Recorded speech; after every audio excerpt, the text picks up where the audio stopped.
7 years. It took 7 long years for Silksong to come out. This was a difficult wait for all of us, and the excitement has been building for so long. And now that the game is out, the Hollow Knight community and myself couldn't be happier with what we've received. This masterpiece of a game builds upon its predecessor in countless ways, adding new life to the franchise and fulfilling the Silksong dreams of countless people. But what choices had to be made along the way? How has Team Cherry's vision of Silksong changed over those 7 long years of development? In this video essay, we will find a possible answer to this question by analyzing the Silksong reveal trailer in depth and comparing it to the Silksong we have today. We will also take a look at each individual change and speculate the reasons behind them. The trailer we will be analyzing is at the top of this video's description for reference, along with any other sources used. No time to waste, let's begin. It's shocking how much Team Cherry has cooked up so early into development. By the time the reveal trailer was dropped, Team Cherry already had well-drafted visuals of the Coral Chambers, Moss Grotto, many bosses and enemies, tools, silk skills, and much more. There's much to analyze, so we will take an organized approach by tackling the following in order. We'll start with location analysis, checking how Farloom's environments have transformed throughout development, character differences to see what changes were added to crucial characters, item-related changes as there is much to go over there, and ending with consistencies, everything that appears to have stayed the same throughout all 7 years of development. The trailer gave us a sneak peek of many different upcoming environments, including Moss Grotto, Greymoor, Coral Chambers, Whiteward, and more. But how do these versions compare to the final product? Here are some quick examples. As you can see, the locations on screen appear to have had their backgrounds tweaked a bit. Preserving many of the same features, the backgrounds are more faded. Some of the original versions have more distinct features, most notably the Coral Chambers one, where you're able to see the background much clearer. Some of the backgrounds appear to be the same, which we will cover in a later section, but more than half of these environments have been significantly tweaked. Which do you guys prefer, the older or newer versions? Regardless though, why might it have been that Team Cherry made this change? You could argue that these first versions are better due to their easier to see depth with each location, but you could also argue that the backgrounds that have less going on are easier to play in and are easier on the eyes. My theory is that Team Cherry wanted to preserve the depth of each location without detracting from each place's readability, which could be why the final version of Silksong has slightly more blurred backgrounds that still have depth. There are also some other notable changes. First, at the end of the trailer, we see a bell shrine flashing with purple light before activating. This is different from the base game, which has a white flash instead. Second, Bellheart's shopkeeper, Frey, has evolved since the trailer as well. Hunter's Marsh appeared to have a different concept back in this point of development. While fighting the mini-boss prior to entering Hunter's Marsh, or at least what we assume was Hunter's Marsh at the time, it's noticeable how the background displays structures made of what looks like bone. This looks like a very cool concept that may have been later changed. Songclave appears to have been changed as well. Its background looks significantly different in the same ways as described before, but it appears like Songclave's wishboard was originally planned to be up high near the Ventrica instead of next to the bench. In the trailer, you can see it's in a new location entirely. Bone Bottom quests are also found at this wishboard, which is interesting as well. Perhaps the wish system was different at this point in development. In terms of some boss fight background differences, the second Lace before the Citadel and Scar Singer Carmelita's fights have changed backgrounds as well. And the fight with the ceiling boss has had his background changed. Side note, I could not find this guy's name for the life of me, but later found out that the Hunter's Journal tells you. It's a Kraggler. I'm smart, I promise. These changes are numerous, and finding the reason for each individual change is difficult. However, the distinguished factor for me is how polished the final version feels while playing. It looks clean, runs smoothly, and Hornet's incredible animation makes interacting with all of these individual components of the game much more enjoyable. So regardless of the reasoning, I'm happy with Team Cherry's changes. There are 2 other key points of this trailer which suggest location differences that raise a lot of questions.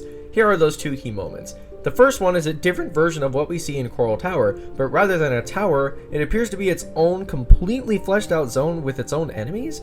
And second, another part of the trailer displays a new NPC, some sort of hermit crab bug, in a town with what looks like floor made of shells and water below. What are these places? These places are not present in the original game. This raises a lot of questions. Are these 2 locations cut content from the game? Are these locations planned to be part of a later Silksong DLC? Or maybe it's a secret that nobody has discovered yet? Out of all these options, these places being cut content seems the most likely. Even then, we'd still want to ask, if these places truly are cut content, why were they cut? Although we can only speculate, my guess would be that the plans for these locations evolved over time and changed into different locations that we see in-game now.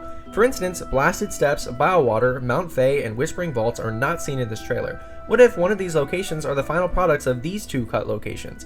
These ideas provide at least some insight and some possibilities as to what may have happened during the editing process. Now, onto character differences. This is a funny and enjoyable section for me because I love seeing how Team Cherry's characters have evolved. They are so lovable, are they not? Starting with some boss differences, the first being...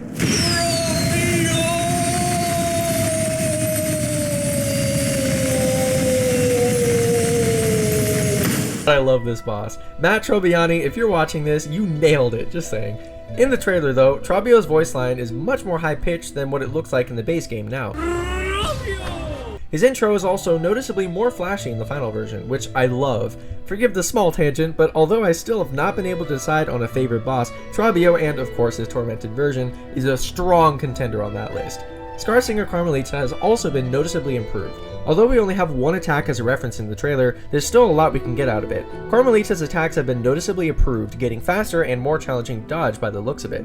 We already discussed her background being changed, but I would argue that that has been improved as well. Lay's second boss fight appears to have been changed as well. Notice the speed of her attacks? In the main game, her attacks are not nearly as easy to see or anticipate. Moving on to friendly NPCs, I noticed a good amount of changes there. First off, the shopkeeper of Bellheart, Frey, has had their appearance completely changed. Chakra was tweaked as well. Her voice line from the trailer has been given more finality in the final version. Again, Lauren, you did amazing with Chakra's voices. All the actors did amazing, no? As for Sherma, his laugh, which we hear in the trailer, has been seemingly replaced with what Sherma's singing, which we all know and love. All of these changes add more depth to these characters, whether it's through more details, more reasons to appreciate them, or defining qualities that are fitting for their characters. For this next change, we have Hornet's jump animation. Although much of the animation for Hornet appears to be consistent between the trailer and final version, this is one of the main things that stands out about Hornet's animation specifically. Looking at each version side by side, we can see the slight difference with Hornet's legs and how she carries out the jump. Both look great, but in my opinion, the current version which we have now looks very smooth. When you consider as well how many individual frames of animation Hornet has in this game, whether it be for throwing tools, playing the needle in, calling out, or attacking, it's incredibly commendable the work that Team Cherry has done to bring life to Hornet in this game, through small changes like this jump animation. Before we end this section, we also have a good amount of enemy changes that are notable, along with two that appear to be cut. Starting with the Gargant Gloom, it's different from what we see in the finished version of the Abyss. In the trailer, it has purple shots, in comparison to the black shots in the main game. The Hunter's Journal states how the Gloom has the Void's black liquid inside it, which it shoots out if it is threatened. Does that suggest that the Void was intended to be purple? Highly doubtful, as the first Hollow Knight had nothing similar. What may be more plausible is that this Gargant Gloom was planned to be elsewhere in Farloom. After all, I do not personally recognize where this Gargant Gloom even is in the trailer. What do you guys think? Second, I wanted to spend more time talking about the enemies which we find in the coral environment in the trailer, which we speculated as being scrapped. Do you notice how these enemies look similar to the Steel Soul exclusive parts of the game today? It raises questions to me as to what this part of the game is meant for, what its lore is, if it was a Steel Soul exclusive at the time, or if it was simply planned for this location with nothing more. Their casing looks reminiscent of the enemies of Blasted Steppes, which could suggest something there. Moving on, the Kragler appears to have been slightly easier, and the enemy density in this part of Moss Grotto and Bone Bottom is quite high, which was likely changed or may have been simply for the sake of displaying gameplay for the trailer. The next one though is pretty interesting to me. Notice this enemy in Coral Chambers? This may be High Halls as well. I do not recognize this enemy, and I don't believe it's part of the base game. Similarly, notice this enemy in Greymoor? It holds a lantern and has similar hoods to the other enemies. But I also do not recognize this enemy and believe this enemy to be scrapped. I wonder what it would have done. It looks similar to the enemies in the Wisp Thicket. Since Greymoor is connected to the Wisp Thicket, perhaps something was planned there that was changed prior to release. My guess is that the Wisp Thicket was made as a sub-area of Greymoor dedicated to the Wisps and the Burning Bugs so that they had a special place to house their lore. After all, they look identical aside from the cloak color change. That's it for character differences. Onto item related changes. The first change which stood out to me was the claw line ability. Notice how it's angled in the trailer? It even seemed to aim directly towards the cog workers in that one part of the trailer. This is not what it looks like in the base game. Instead, you move straight ahead. What changed here? Although it is unclear if the claw line aims directly at the cog worker or if that's just what it looked like in this part of development, what I can say is that the final version looks a lot smoother. Perhaps a straighter claw line is more intuitive and more in tune with what Hornet's claw line has looked like in the past, particularly for her fights in the first Hollow Knight. Similarly, the Threadstorm appears to be different. Coupled with a unique voice line, the Threadstorm in the trailer looks huge. This is not the same as the main game. Could you imagine a Threadstorm is that big? On this, it's hard for me to have an opinion, because I would love a bigger thread storm, and landing hits on the current thread storm can be pretty difficult and very easy to miss. But at the same time, it shouldn't be too overpowered, so perhaps making it smaller was a good change. The next small detail is the use of tools. Although the tools showcased look more or less the same as they do in the game now, it's notable how there is no UI for the tools while they are equipped, as shown in the base game. I love this change, as I could only imagine how quickly it would have gotten confusing what tools I am using and which keybinds I use for them. After all, with some crests allowing 3 tools, namely the Architect's crest, we need the intuitive UI showing the arrows. How else would you be able to effectively use this crest? The other thing on this topic is that some of the tools appear to have different sprites. Some of them appear to have very similar sprites, but the ones that are different raise questions about the design choices during this part of development as well. Another small detail which to me feels like a massive change in difficulty is the binding speed. Look at the speed of this bind. If this was preserved in the main release, the game would have been way too easy. At the same time, who knows, maybe they had injector band equipped. But this still looks too fast for that in my opinion. I feel like this small detail alone contributes greatly to the difficulty of Silksong, and may be part of why players all said how difficult Silksong is. Because binding multiple masks at once, rather than healing one at a time, is a big change from the first game that everyone had to get used to. But it was a short bind. If it was, it may not have been nearly as bad. This may be a hot take, but I prefer the longer bind and believe it adds more difficulty and skill to an already polished game. Going further on this topic, the crests appear to have changed much between the trailer and main game, aside from the fact that there are tons of crests. The Wanderer's crest specifically looks visually much different here. With only 3 places to equip tools, there very clearly was a lot more depth added to the tool and crest system that we must appreciate here. It's great that Team Cherry did this, because having more unique ways to play beyond just tool or charm choice simply adds more value and replayability. You may also notice that some of the tools look different as well, as mentioned before, and the amount of tools was much less at the time. They added a huge amount clearly. Even the menu UI was much more upscale between the trailer and the new version. Honestly, I don't see enough people talking about the menus. The menus are beautiful, with well-designed borders and intuitive UI. All of this shows the level of depth that Team Cherry wanted, and I would argue that they absolutely achieved it. There are a good amount of parts of the trailer that appear to have been preserved and mostly unchanged between versions, or in other words, are consistencies. These include the opening cutscene, the starting pogo, the Bell Beast cutscene, Forge Daughter, the logo, of course, White Word, the top left UI that you use to track health and Silk, and the Skull Tyrant, to name some examples. To speak on these briefly, I am grateful that the opening cutscene is unchanged, and this is because since we've already seen it in the opening trailer, seeing it again, the video that we've rewatched countless times, but instead seeing it in-game on our devices is the most exciting thing ever, is it not? And as for the pogo, personally I love it and think it perfectly fits the acrobatic playstyle and doesn't take that long to adapt to. I know this is controversial and not everyone feels the same way about this pogo, but personally I think that the existence of new crests which help the pogo evolve solves any problems that may have been created, especially with the Wanderer's crest pogo. That's straight out of the first game. And as for everything else, they are clearly polished and complete enough to have been preserved, which speaks to the quality of the development process.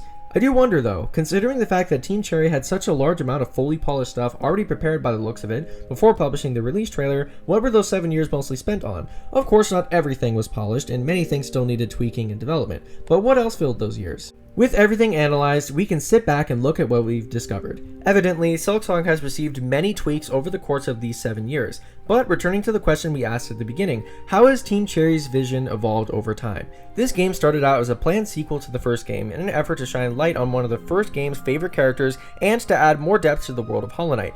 As shown by the amount of changes we've discovered, it has grown into something much larger than originally planned over time, with more depth, more enemies, more lore, and more acts than they could have ever imagined. The devs have stated how this is a passion project and how they're working for fun, taking their time to build a game with the correct vision they have in mind, and this is evidently very true. If there's anything that all these little changes reveal to us, it's that Silksong devs took their time looking at every individual detail, making sure everything was in line with the game they were attempting to create and that not a single detail was missed. They clearly did not take the easy way out if something appeared to be done. They made sure that everything was in line with their mission. Taking this level of time and effort into every detail has helped Silksong withstand the test of time. Despite 7 long years of waiting, Silksong has had one of the most explosive successes in video game release history. Which shows us one thing, Silksong is truly a masterpiece, and every individual year we waited was necessary to help Silksong get to where it is today. No game of such scale and grandeur could be cooked up in a short amount of time. Team Cherry has delivered on their promises and taken their time to deliver to their fans, and clearly, it's all been worth it.